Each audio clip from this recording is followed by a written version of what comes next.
All right. Hello, everybody. Welcome to the first episode of um, the Chairshot podcast.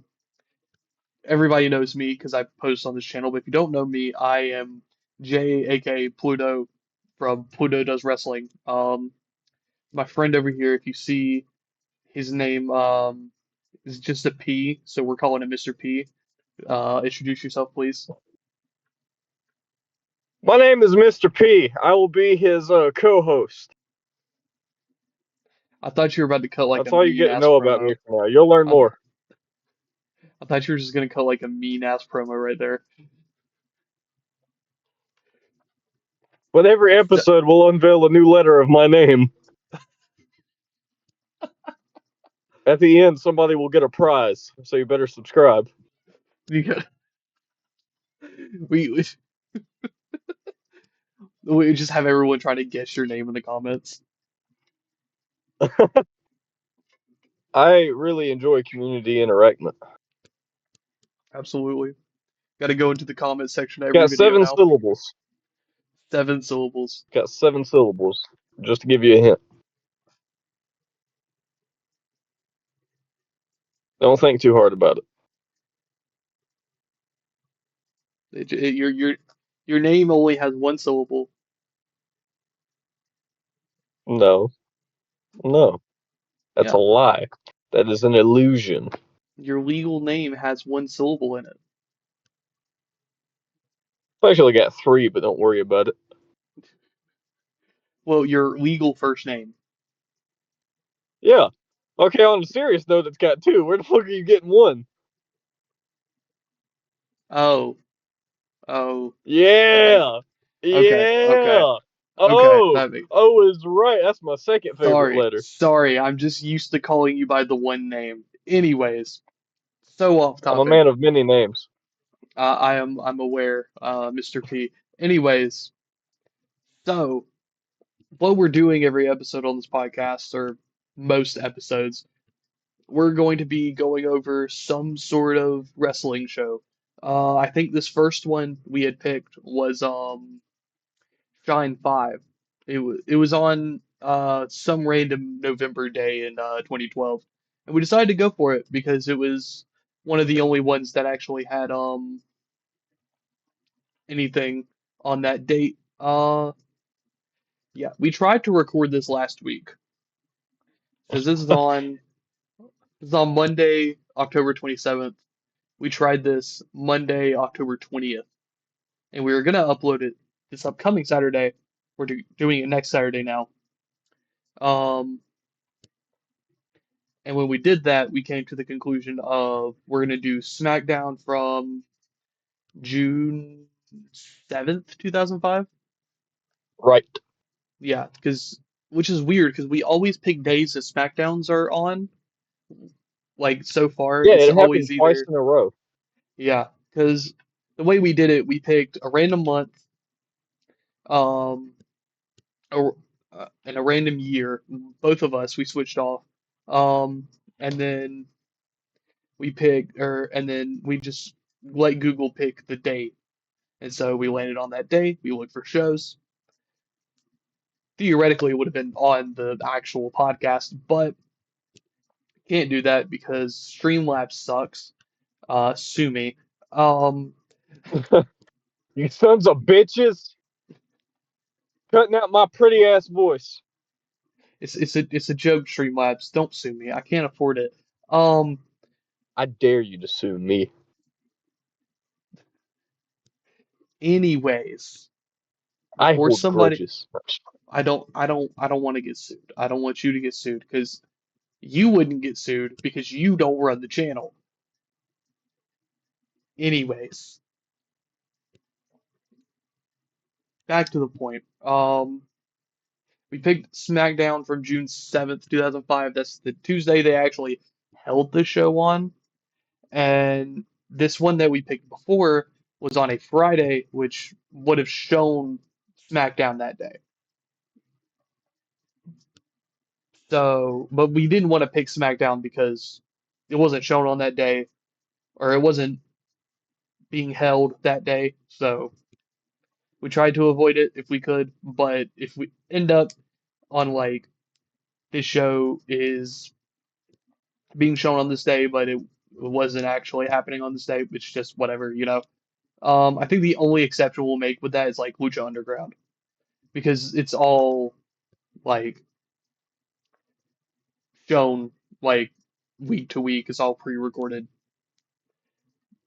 But anywho, um, yeah, as you can see on the thumbnail and as I mentioned previously, this first show we are going over is Shine 5. Shine 5 is on the WWE Network. Let me go to the page of my notes.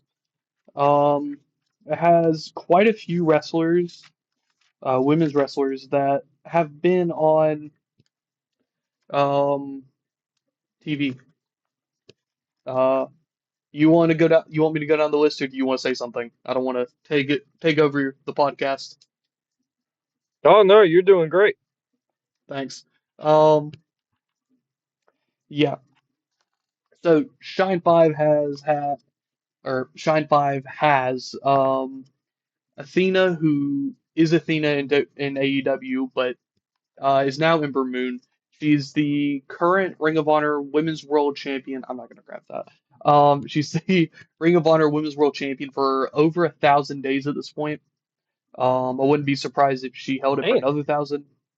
Yeah, I know. Damn. holy shit! Um, I don't know. I don't know who else they could actually have her lose to other than like her tag partner. But they've I'm just saying that's a already. lot of days. Oh yeah, definitely. Mercedes Martinez, who was on NXT, AEW, and Ring of Honor. Jessica Havoc, who is a former TNA Knockouts, or yeah, TNA Knockouts Tag Team Champion. I think with Rosemary and Taya Valkyrie, who is married to uh, John Morrison, Johnny Nitro, Johnny Mundo, Johnny Impact, Johnny Bloodsport, Johnny TV, Johnny Elite. He's a man of a lot of Johnny middle names. name, many names. Yes, yes, Johnny last name. Um, Stu Young, who is part of TNA, is also on the show. Heidi Lovelace, who was Ruby Riott in WWE, is, well, I'm not going to say now because she's still on maternity leave. Um, well, she is Ruby Soho in AEW, but again, she's on maternity leave. She hasn't been on the show in quite a while. I think about 2 years.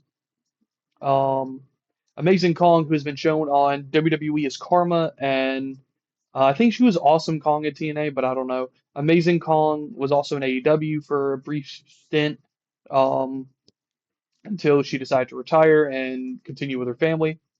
Um, Jazz former was a former NWA Women's Champion. Leva Bates was in AEW, had a very big showing in the Being the Elite series on YouTube, which is connected to AEW. If you did not know, um, shoot, who else was on here that I'm missing?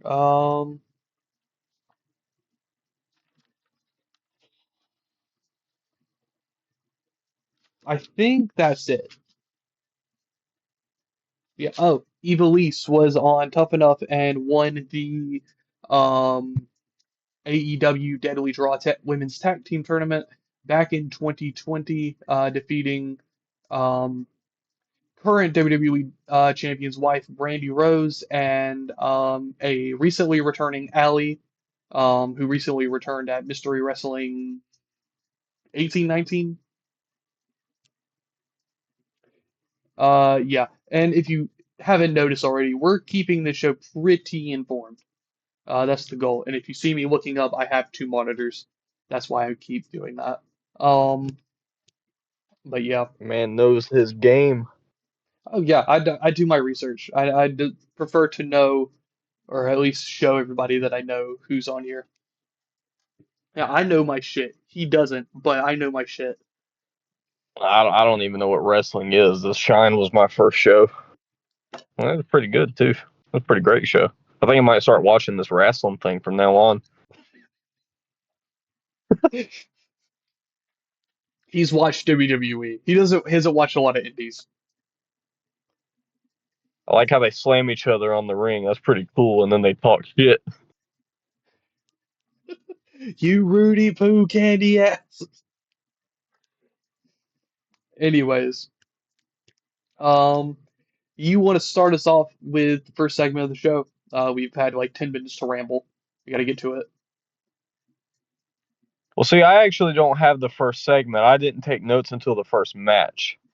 Okay, fair enough. Forgot about that. I'll start us off then. Show starts off with Leva Bates trying to match costumes. Um, with Kimberly, her tag team partner for the night. Tells her that red is her color, trying to get her and Kimberly in Thing 1, Thing 2 costumes. Then after that, we have another segment where two women's wrestlers argue about where they are on the Oh, Latin yeah. hierarchy. I'm trying to remember their names. I think it was Marty Bell and I don't want to say Santana. No, it was Naya and Marty Bell. I had seen Santana in my notes earlier. That's why I got that confused. Yeah, I mentioned before that, or I mentioned on the Lost episode, The that I had Lost seen, File. yeah, that I had seen Marty Bell on Instagram recently. She seems to be doing pretty good for herself. I don't know about Naya though. Anyways, so we get to the first match. It is Steffi. Sorry, I want to say Stephanie. Sassy Steffi versus Heidi Lovelace. Um, yeah, I like this match. Found it really funny when Sassy told one of the excuse me guys in the crowd to shut up. Just I think it was before the match or um like right after the match Yeah, it was during started her or after. walkout. Oh, was it? Yeah, she was like telling the crowd to shut up all the way walking out to the ring, and then as she was on Oh, the ring ropes climbing in, I fucking loved it.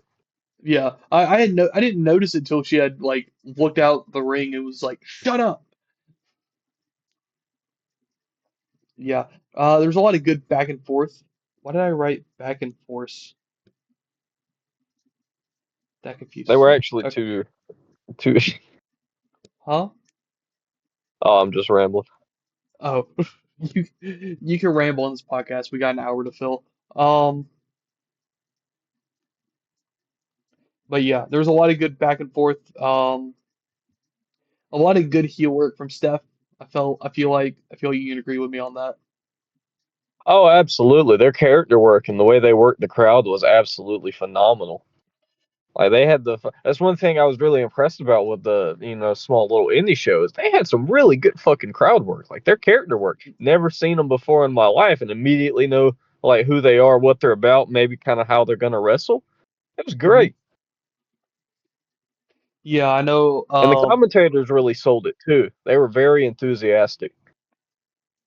Yeah, Daphne was really funny this whole show. I loved her. At first, I found her a little bit annoying, but she grew on me as the show went on. Um, yeah, I don't remember who said which person said this in the commentating booth, but they asked, "Is she old enough to be a cougar?" Yeah, that was the female commentator. Yeah, Daphne. She was also like, I don't think the crowd likes when she said to shut up. I don't like when people tell me to shut up either. Yeah. I during this match, I kind of noticed that Heidi kind of looked like emo Bailey. Yes, I wrote down the same thing. Heidi gives me Yes, Bailey vibes. Evil Bailey vibes. emo Bailey. Yeah, she kind of got her own like, not that I don't think Bailey debuted before this, but she kind of got her own kind of style that was kind of more punkish by the time she got in Hmm. WWE.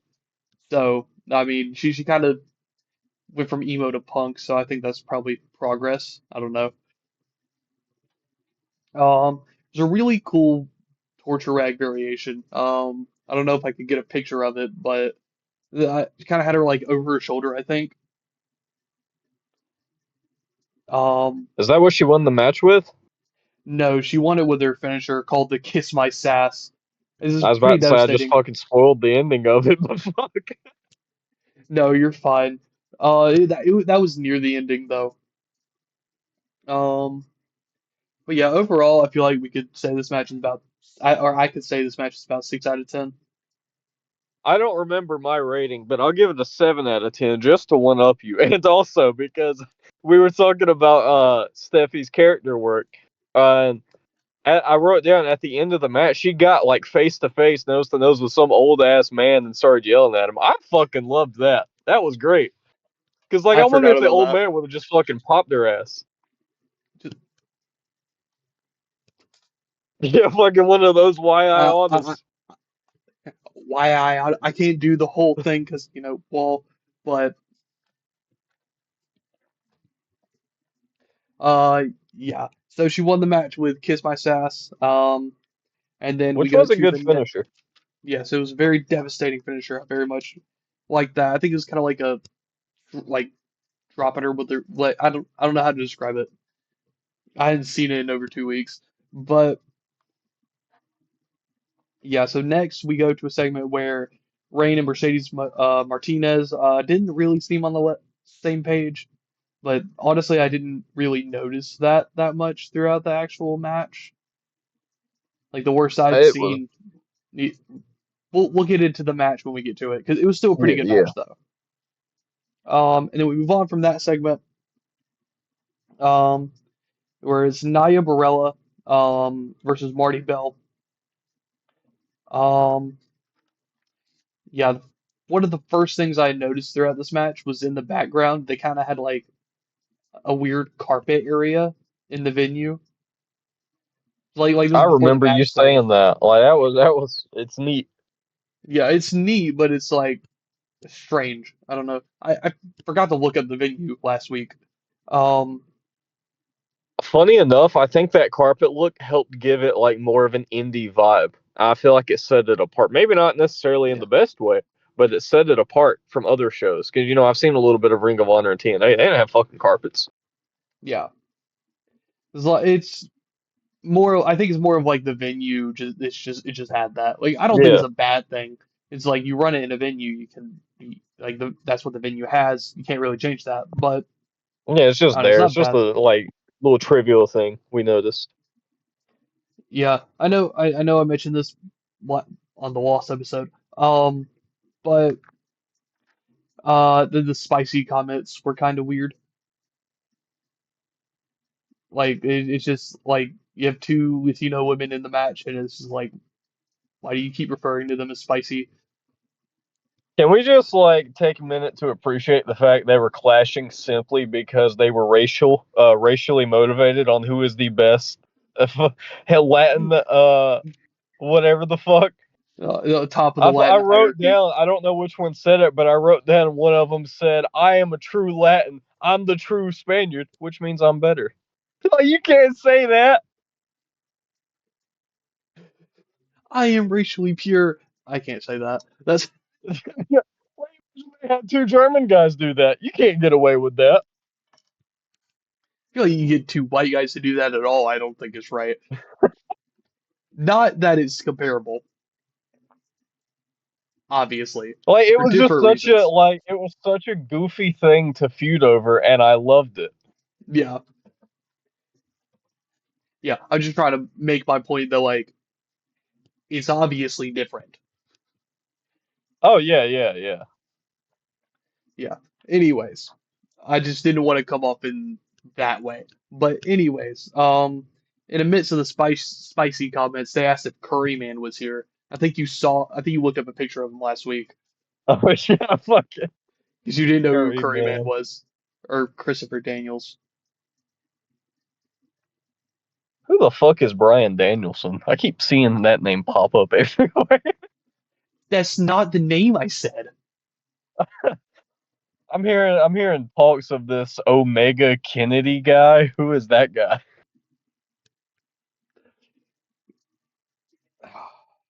I'm just We're saying. I gonna do. think John Cena is better. You haven't even watched a I'm single fucking Kenny with him Omega now. match. You, um.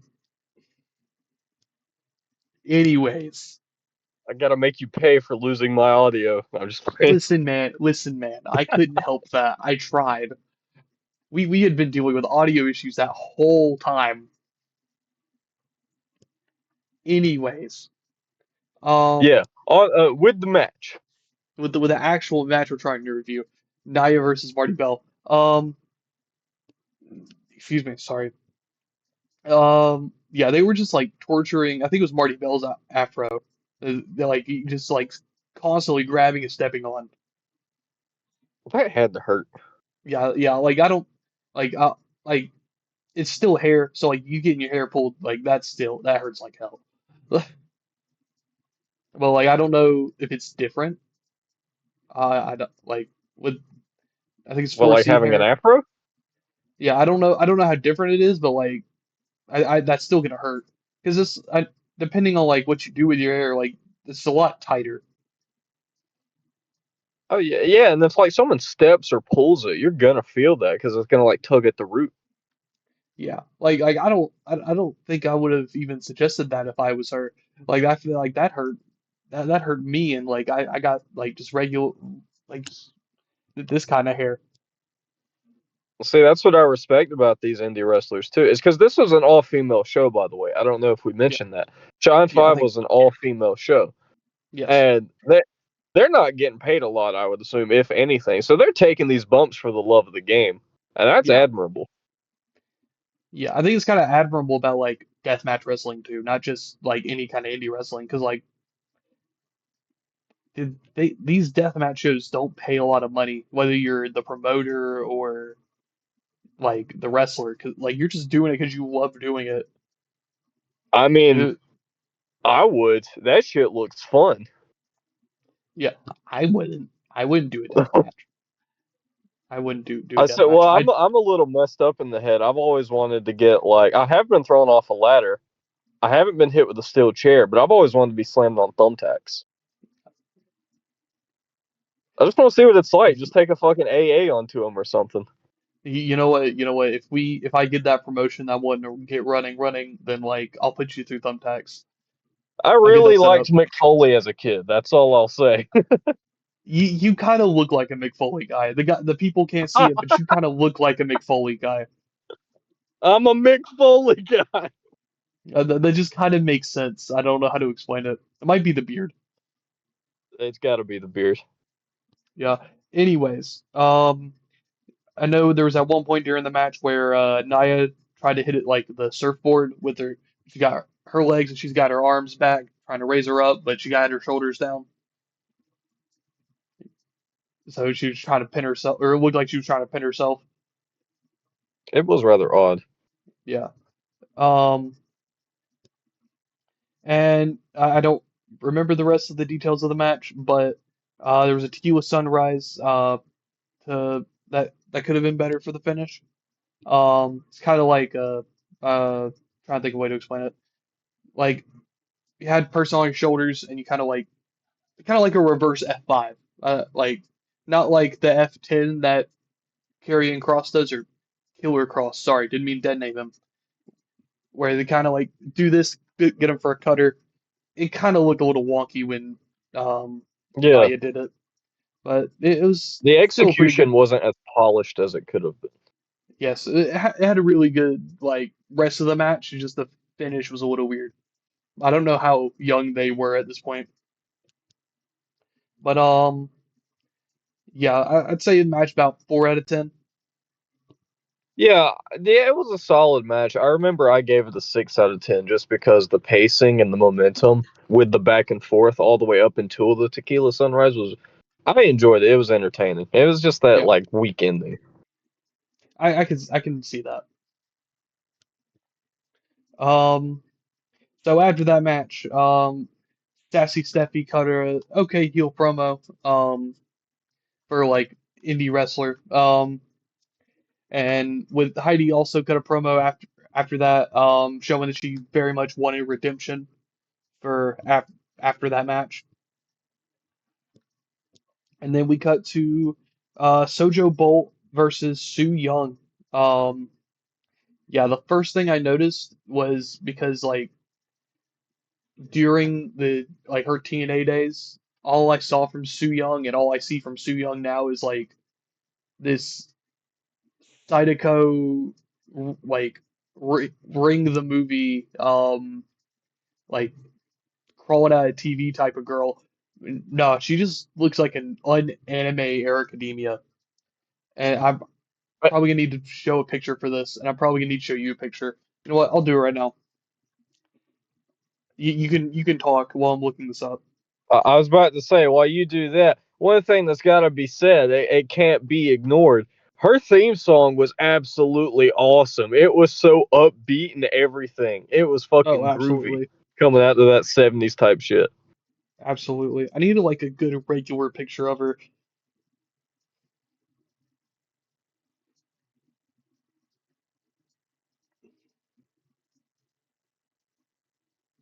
Okay, I understand you need a bag, but why is every other post like Mm-mm. like no, no like I'm not gonna like shame her or anything, but it's hard to find a good picture. So I don't know how well, you know what, I'll just put one up for the stream or on editing it, whatever. We But tried. I tried. Um but yeah, Sue kind of looks like a anime or academia. I was mostly doing that so that way like I didn't have to edit it later, but I'm probably gonna have to. Um There's no shortcuts with podcasting, Jay. I know. I just didn't want to edit it in. Um, but yeah, I really liked Sojo. She had a lot of funny moments for me. Um, I wrote down Sojo Bolt works out, and then Sojo Bolt is cocky, and then at some point during the match, I had wrote Sojo is homophobic because like I guess Stu had tried to do some sort of kissy face to her, and then Sojo was like, "Oh hell no." Um, Oh yeah, and the commentators when that happened were like, "Why is she doing that? It's an Asian thing." And then she fucking mollywopped her, and that's a punch in the mouth thing.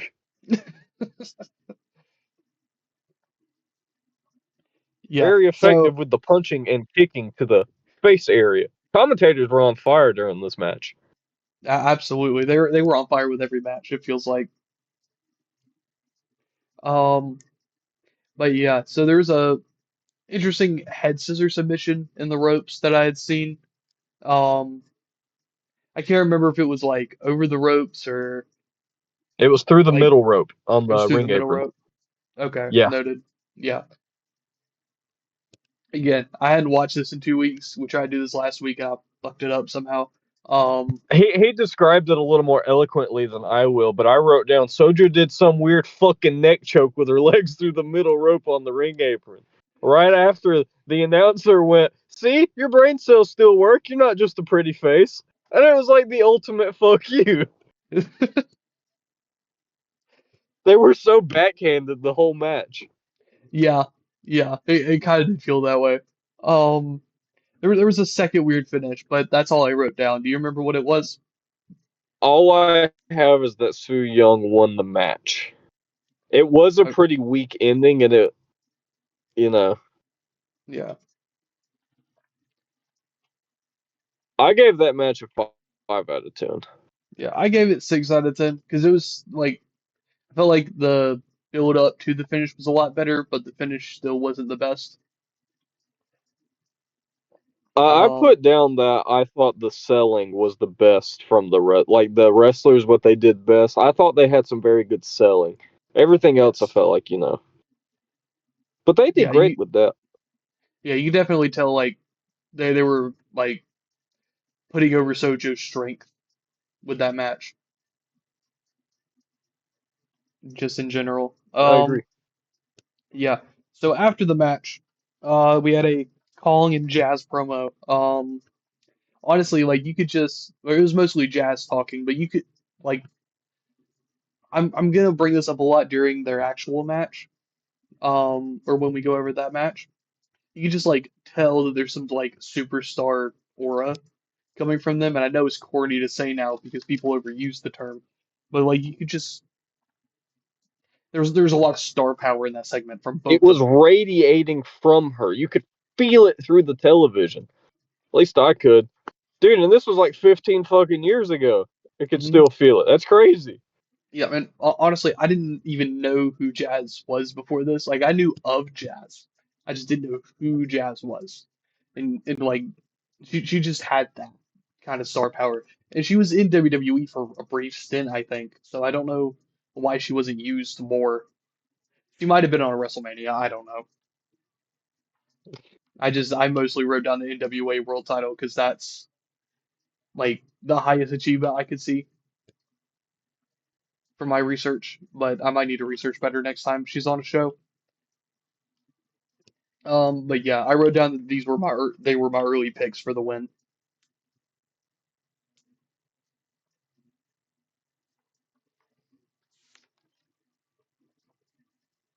You good? Yeah, I'm just a little delayed. Oh, okay. I was just checking on you. Yeah, that's just like how it was last time. Okay, fair enough. Okay, so next match, match number 4 is Nikki St. John versus Santana. I didn't write a lot of notes for this match about the actual match. Let me see. Um, I wrote a fuckload. yeah. So you're probably gonna do But most of the talking here. I was about to say I'm reading over this, and very first thing I wrote down, and I think this is a recurring point throughout all of the matches on the card, is they were also really, really interactive with the crowd and the character work. See, because I didn't know who either of them were coming in, but just like how you said, you could feel her star power and everything. Just by their music and how they walk to the ring and how they like showboated with the crowd, you can get an immediate idea of their personality and by extension their wrestling style. You know, like how the match before she was real fucking hulking and strong and just slammed her like beat her ass. Same concept. The opening moment was by Nikki St. John. You know, she was a lot smaller than Santana, like a lot smaller, and they tie up, and Nikki immediately like takes her down with an open trip, like with her feet. And I thought, I was like, damn, like like in ring storytelling, that's a good way to take her down. Just fluster her. Absolutely. Yeah. I didn't notice there was a lot of hair pulling in this match. There was there was quite a bit. Was it two sided or was it just by Santana? I think it was two-sided, but I don't remember. I was about to say because when Santana did it, it felt like it was like her trying to show frustration. You know, like I'll fucking rip your hair out type thing. Yeah. At some point they asked, said something about we're all cougars. Oh yeah, the Kendrick Lamar reference. I was like, It Kendrick was Lamar beautiful. I reference? loved it. Wait, what do you mean Kendrick You Lamar? didn't write so so the commentator right before the female commentator. I wrote it down. I don't know what happened. All I have is big quotations. Kicked in the posterior, flippy doos. She's a cougar too. We're all cougars here. And then the guy commentator goes, "Cougars, cheetahs, bears. Oh my!" You know, that's a reference to a line in Kendrick Lamar, a feature Kendrick Lamar did for fucking J Rock. I probably missed that at some point. I didn't realize that was a Kendrick Lamar reference. Yeah, it was beautiful. It probably was. I feel bad that I didn't get that now because I'm a huge Kendrick fan. Shame on you. I know. Shame on me. Shame on me. I'm gonna tar and feather you for your sin. Okay, what else happened in the match? Let's see. I mostly just have commentators commentations wrote down. Commentations? You're fine. Just give me Did your did lines. Yeah, Scott Hall train either of these two? Because the commentators made a sarcastic joke about that.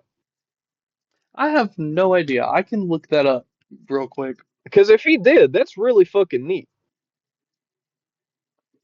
Yeah, I don't know if he was training people at this time. I'm not sure, or if he was training people at all. But overall, it was a pretty one-sided match. Uh, Santana ended up winning the match. I don't remember by what, but for what it says, I wrote down I enjoyed the commentary more than the actual match. So I feel that that says a lot. But it was a good match. It just wasn't as competitive. It was kind of like a one-sided beatdown. Yeah, I wrote down that it had an entertaining finish. You're right. What the finish was? I don't remember. I'm I sorry. don't I'm blame you. I sorry. don't either. It was a very entertaining finish. I'm trying to find anything about Santana.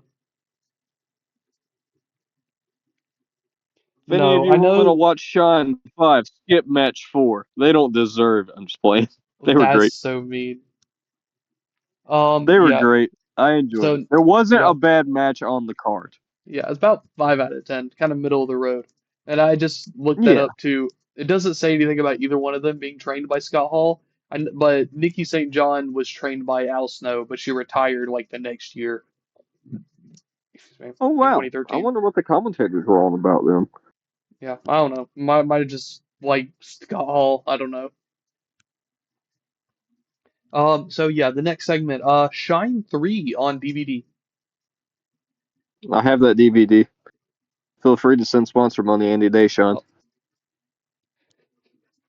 I don't have that DVD, but like I'll promote it. You should get that DVD, Jay. Let me tell you and all No, the viewers why.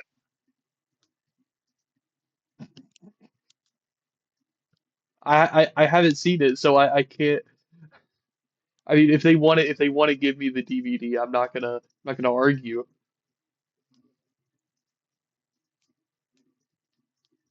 Yeah, you heard that, Sean. Any day now. We're waiting.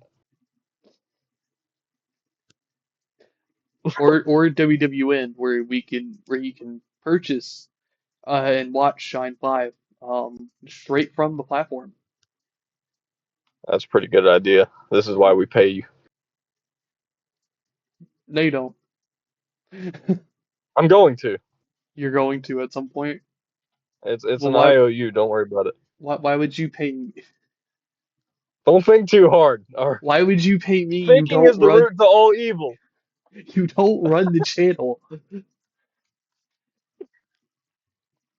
Anyways, away from his rambling.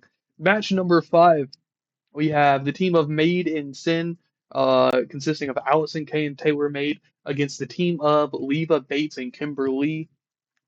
I think Kimberly had some sort of drama with one Zachary Wentz. I don't know the details of that, and since I mentioned it on the Lost episode, um, I don't know. I don't know what it is. I haven't looked it up.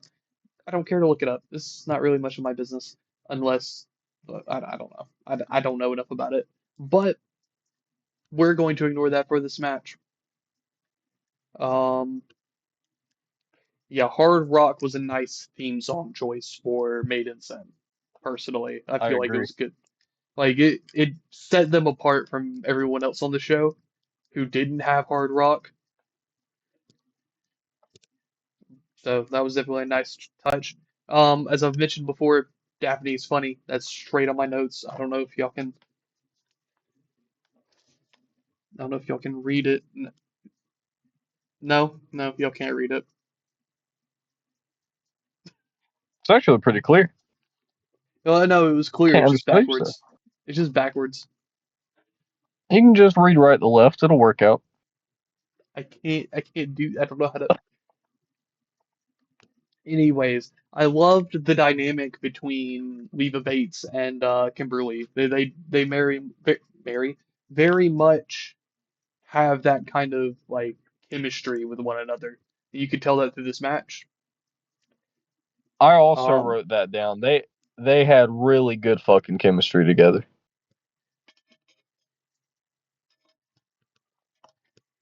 and I imagine that they could have good chemistry in a match against each other. We're not gonna Ooh, spoil that yet. Anyways, um, Kimberly is not Thing 2. that's some bullshit. Kimberly needs to be thing two. It broke my heart that she's not thing two. She eventually put on the shirt and put on the hat during the match, and it looked fabulous. First off, It did. but um,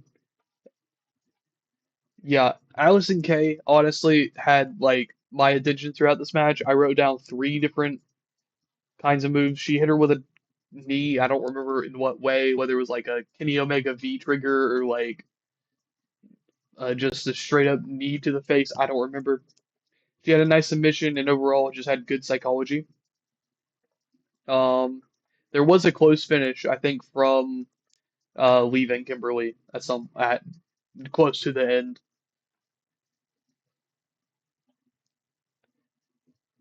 Um, but yeah, it was a nice finish. Kind of caught you off guard, like, oh no, the heel team won. But during this match, they were really good on giving context to, excuse me, giving context to previous matches that have happened, especially for Kimberly and her losing a lot, and Leva Bates winning more or less. And then, do you want to tell everybody, or do you want me to tell everybody? You can. I don't think I have the heart. Yeah. So right after the match, Lee was trying to console Kimberly, and Kimberly beat the dog shit out of Leva Bates, turning heel.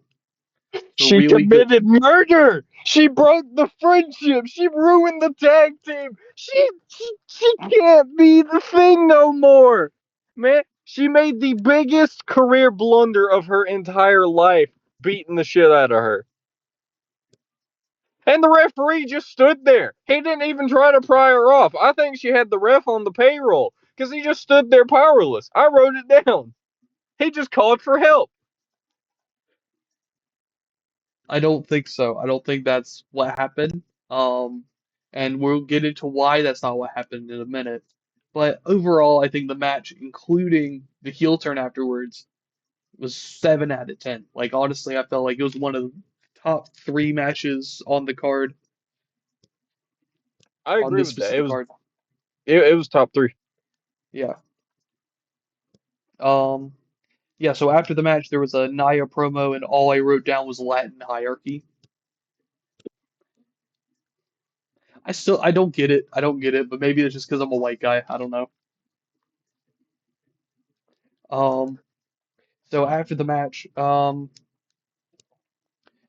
no, after the match, after that segment, we have our next match, which is match number 6, Evilise versus Athena. As we mentioned before, Evilise was on Tough Enough, which caught me off guard, even though he mentioned it to me before. I don't know. I don't know why it completely caught me off guard. I guess because all I know of Evilise was the AEW stuff, which I mean is fine. Um, yeah, I wrote down Athena was great or is great, and Athena has always been great. I don't know. I just loved Athena. My eyes were on the match this whole time. It was very competitive, back and forth. You couldn't really tell who's going to win. They had really good chemistry together and they were super athletic, like way more than you would expect watching that match, or at least that I expected. And like you said, it was super back and forth. The momentum would swing like every move, every two moves. Oh yeah, It was one of those real fast, high paced matches. absolutely. Yeah, like Athena, Evilise like hit really hard during this match. Like her strikes Oh yeah, just overall felt like real. Fuck you, Athena. Like that's how it felt. But overall, great match, great finish. Should have opened. Athena won that match, and it she got did. yeah, it got an 8 out of 10 for me. Yeah, it got a 8 or 9 from me. Their in ring storytelling I thought was very good too, because I don't think they like how the other ones were like yelling stuff to the crowd and each other. I don't remember them doing that, but I do remember them both like you could feel it was like a I'm the better wrestler. No, fuck you, I'm the better wrestler. Like it was hyper competitive with just their move sets. Absolutely. Yeah, I can agree with that 100%. Um, yeah, so after this match, which amazing match. If you haven't seen Athena, she's on I think she's on Ring of Honor every week. She's going to be in an AEW Women's Tag Team Tournament, which was just announced, um, with one Mercedes Moné, formerly Sasha Banks. I'm not being paid by AEW. I freaking wish. But overall, like, just Athena's really good. Keep up with her. And since Mr. P over here doesn't know who Mercedes Monet is, she is one's Sasha Banks. Oh, I know who she is because I don't like her. What's your beef with her? I don't remember. It's the funniest thing. I like back in like 2015 or 16 or whatever it was. I think what it was is she had a match against Becky Lynch, and I was a huge Becky fan. And I don't remember how she beat her, but she beat her, and it pissed me off, and I've held a grudge. I'm glad that that's your reason for holding the grudge and not what everyone else is trying to say with her being like Mercedes Hogan. See, I don't watch her because of my grudge, so I don't know. I was Yeah, a hater well, before it was cool. I'm gonna explain this to him real quick. So Mercedes is like not exclusive to AEW right now. So she's going to a bunch of indie promotions and essentially winning their championships. And right now she has 12 belts. Three of them technically Holy aren't, shit. three of them, let me finish, aren't technically actual title reigns. One of them is unified with one of the other championships she holds. That brings us down to 11. Um, One of them is an interim championship, not an official reign yet, but it will be when she beats Red Velvet for the Ring of Honor Women's Television Championship. That brings us down to 10. And then the Owen Hart Cup title belt, obviously, it's a tournament. It's not an actual belt or not an actual championship, but she still holds it like it's a belt. So it brings us down to 9. I only mention this because they're trying to make this big deal out of her being like Ulta Monet or some shit, but like Ultimo Dragon actually held 10 championships. Actually, if you want to be technical, he only held 3, but I'm not getting into that. He held 11 belts and 11 championships, but um, she's technically only holding 9 right now, which is still a hell of a lot of belts. Don't get me wrong. Only 9. Well, I'm only Only saying only 9 9. championships. You know what? I'm gonna save this rant for the end of the episode. Do not let me forget. Write it down right Hold now. up, I just want to interject real quick. What tells a lot, as I like how you were when you were saying that, you was like, well, technically it's a tournament. But when she wins, like there you go. It tells me all I need to know. Well, because she's gonna win the Ring of Honor TV title or Women's TV title anyway. Because she's just going to. I know she's going to. You know why? Because she's a fucking draw. She's gonna win all the goddamn titles she can. The only one I don't see her winning right now is the women's world title in AEW because I see them building up to a redemption story. Again, we'll get back to this in a minute. We got to get to the actual show.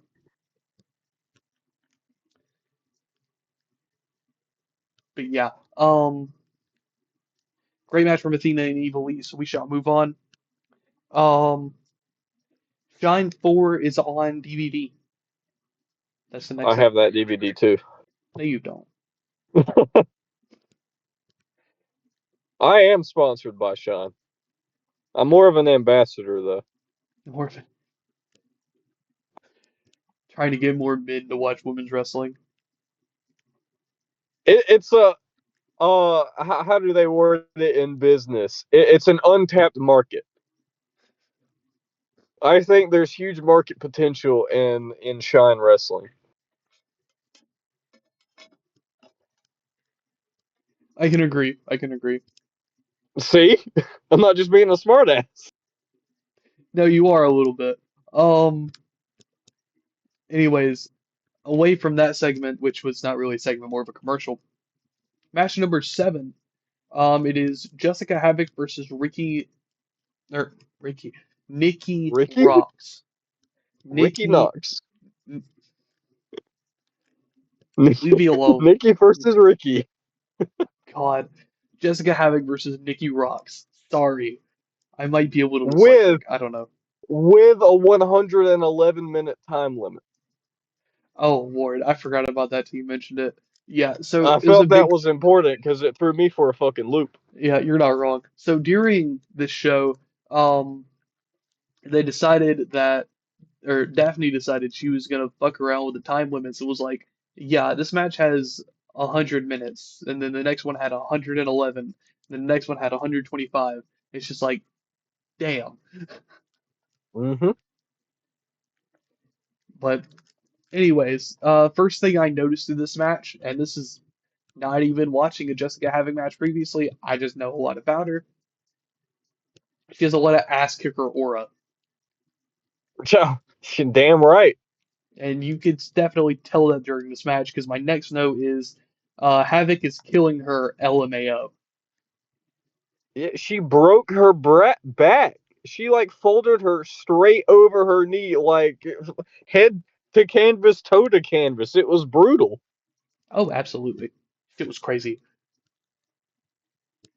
I'd cry if Um, someone bit me like that.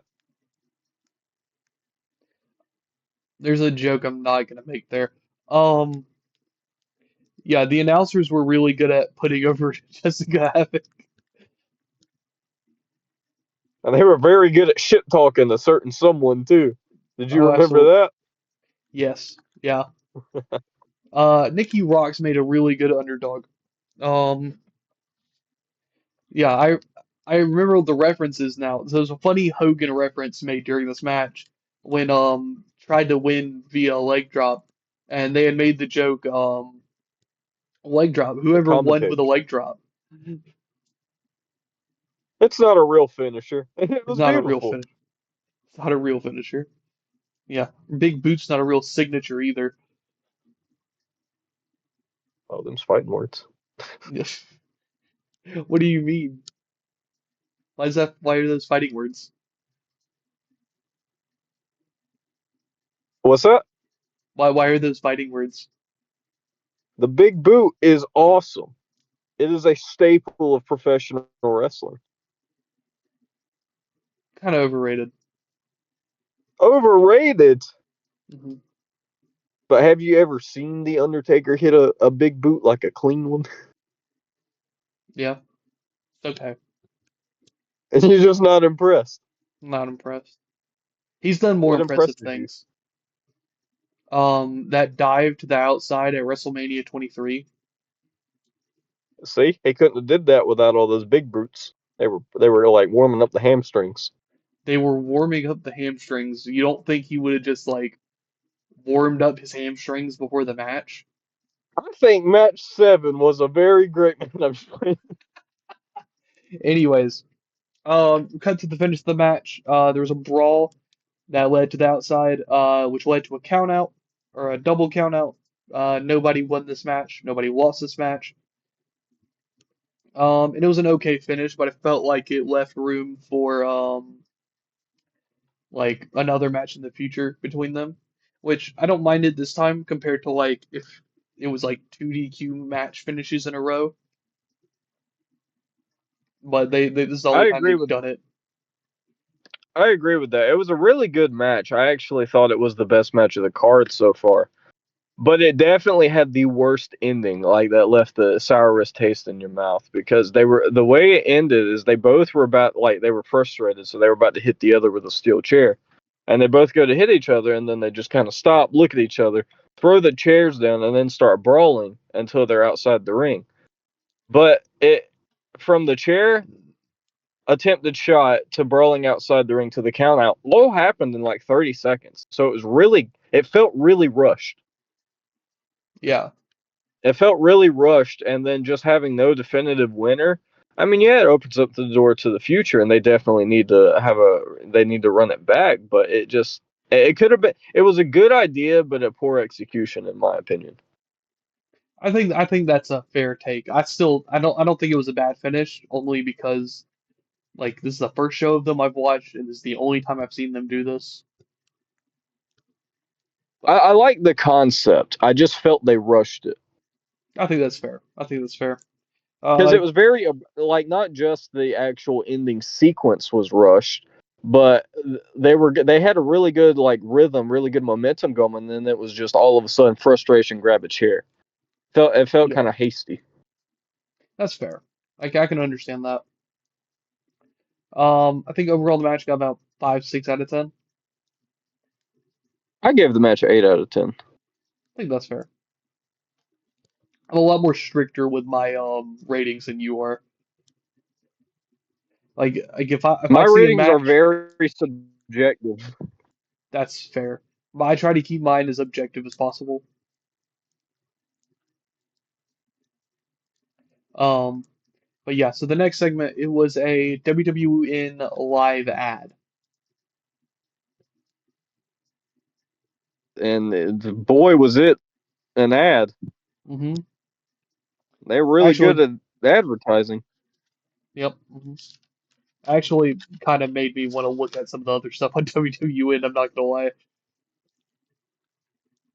Um, I don't know what kind of stuff, what all kind of stuff they are allowed to have on there. Um, but I'd have to look in the future. Mr. P, Yes. do you know what time it is? Say that again. Do you know what time it is? Oh, I know what the fuck time it is. It is time for the main event of the evening. Rain and You Mercedes damn Martinez. right. Rain and Mercedes Martinez versus Jazz and Amazing Kong. First thing I noticed when Jazz was coming out, looked like fucking Undertaker. Not in like a phenom form. I mean like she dressed like the Undertaker. Mm-hmm. Female taker. Like it's not that the outfit looked bad. It looked good, but she looked like the It did. Undertaker.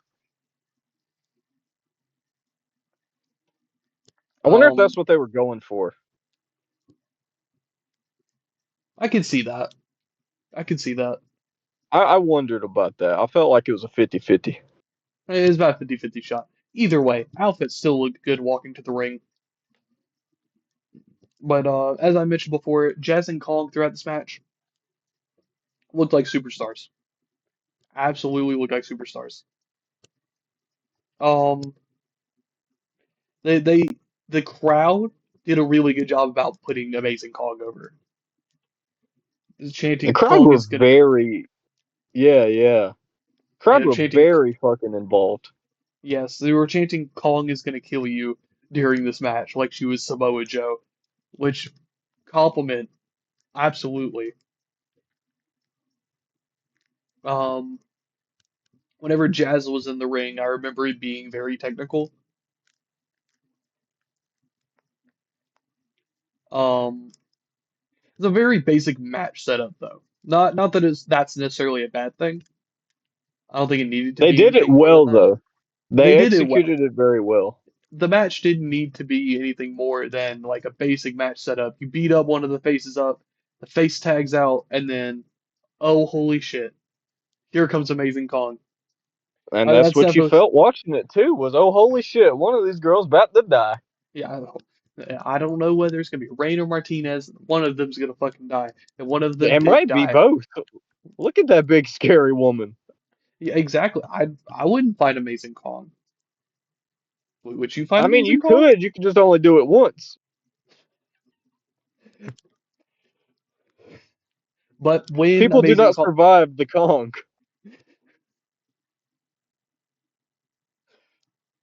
but yeah, when Kong came into the ring, she had a lot of good offense, but ultimately won via the implant buster,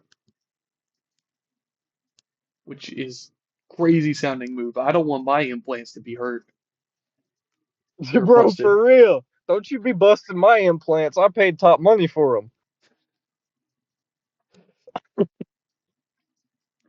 It Overall, was a I'd say pretty it's not. gnarly finisher, too. Oh, absolutely. Yeah, it's kind of like a sit out pedigree, which is awesome. Like I love that finisher. I wish more people did it, but I understand the implications of like falling on your face isn't very welcoming. But And again, like we established earlier, for the love of the game. yeah, absolutely.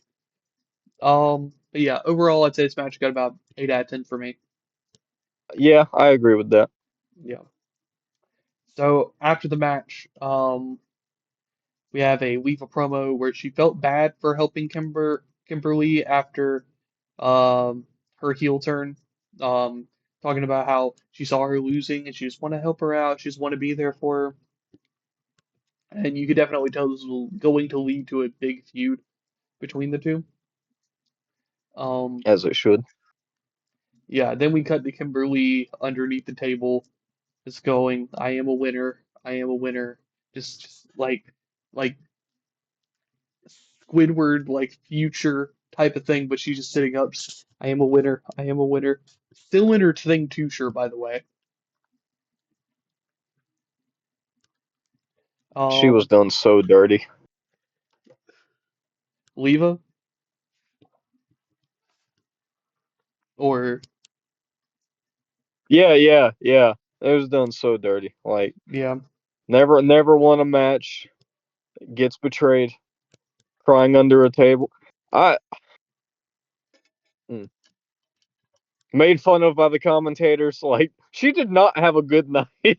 no, no, I don't think either one of them had a good night. Um, yeah, so this is gonna be a new segment for the show. How much would you pay to see this? So I think we ended. I think we paid $10 for that. Yeah, I we would paid. pay 30. Sorry. Well, Okay, so interrupting me like you're the host or some shit. you go ahead. I believe we paid 10 for this. I would pay 30 for that. Maybe 35. I thought it was really good, especially for the price. Yes, I Overall, definitely I'd give agree. that whole show like altogether a 7, maybe 8 out of 10. I thought for what it is, I enjoyed it. Yeah, I can agree with that. About 7 out of 10 for me too. Yeah, that was a good show, and we picked the SmackDown from June 6th, 2005, the year I was born. I know it made some people in the comments feel old unless they were born around that time. Um, Makes me feel fucking old. sorry, how old are you again? Like 23? Old enough to know better. I'm just playing. One thing I want to ask real quick though, how did you Mhm. feel about the 8 matches on the card having that number? I absolutely love it. I think it makes everything more worth the price because you're getting more wrestling, like more bang for your buck there. Like that's I like that about AEW, and I wish WWE did that, but what you can Is do? that how many AEW has? They have 8? That's how many they have normally. I think including the pre-show, a lot of the times it's closer to 11. Okay, that's not bad. See, I think eight's a good sweet spot, like on pay-per-views, because it's not too many that you're gonna have to rush through or do quantity over quality, but it's Yeah, not too few to where you feel like left wanting more. yeah, absolutely. Yeah, so I definitely like the 8 match format. Yeah, Do it I feel like that's very relevant, especially today with how today's wrestling is going, especially on the WWE side of things. absolutely. The WWE right now, It's yeah, it's on television. it's not. Well, I mean, some of it's on television. And the rest is on East. They don't pay me to say their fucking initials. Fuck them. Not sponsoring you guys. WWN doesn't pay us either. Yeah, but like, there, you gotta stand up for the little guy, Jay. All right, we need them and they need us. This is a Uh, mutual partnership. you know what? That's fair. That's completely fair. Um, I'm gonna go on a closing rant about this Mercedes Monet Ultimo Dragon thing. So technically, Ultimo Dragon didn't hold but 4 titles. If we're being super technical here, he had 11 belts, but he only had 11 titles. So mid 90s, right? There was a tournament held by a bunch of different promotions. Um, for a super junior heavyweight title. It's supposed to unify 8 different championships, and they called it the J Crown. Um, when Ultimo Dragon held this set of championships, um, he was holding it under the J Crown name. Um, I think it had a bunch. It had the IWGP Junior Heavyweight title. It had something from another Japanese promotion. Had like 3 NWA titles. A lot of junior heavyweight titles. So he proceeded to win 3 more, one of which being the WCW Cruiserweight Championship. Um, and another one, I think a part of the J Crown was the WWF Light Heavyweight title, which again, a part of the J Crown. Um, which I think, if you want to be technical here, is the only time someone before the purchase of WCW has held both WWF and WCW titles, even though the WWF Light Heavyweight title was not a part of the WWF at the time. It was just kind of being thrown around until WWF said, fuck that, we need a cruiserweight division. But we'll get into that in a minute. Technically, he only held 4 titles, the J Crown, the other 2, and the WCW Cruiserweight. So, can we say he won the most titles, or do we say he won the most belts? I don't know. But the J Crown ended up splitting because the WWF needed a cruiserweight or wanted a cruiserweight division to try to match WCW's cruiserweight division. Failed fucking horribly, by the way. But when they took that belt back, that broke up the J Crown and made all these other belts vacant by default. So that broke up the J Crown, and now the J Crown became 8 different belts again. That was a separate part of my rant. But um, technically, I guess we could still say she has 12 belts, or I guess I don't know. Technically, I wouldn't because 3 of them don't count. But I mean, technically, you could say 7 of Ultimate Dragons didn't count. That's all. That's all my rant. You have anything? Any comments? Concerns? I'm getting real sick and tired of your revisionist history on my legendary Ultimo Dragon, the greatest wrestler of all time. How is this revisionist history? It's what happened. I liked Ultimo Dragon, but I I haven't seen a match of his in 10 years. I don't remember anything about him or the history or the technicalities or anything. That's okay. Just if we're being really technical here, J Crown title only counts as one title. He just held 8 different belts. But I don't know. But also, I think that Mercedes can take these 8 titles that she's holding, lose all of them eventually, including having to return the Owen Hart Cup title or title belt, and then she starts to lose her shit, and then decides, you know what, I'm going on a redemption arc, and then eventually wins the AEW Women's World Title. That's my idea.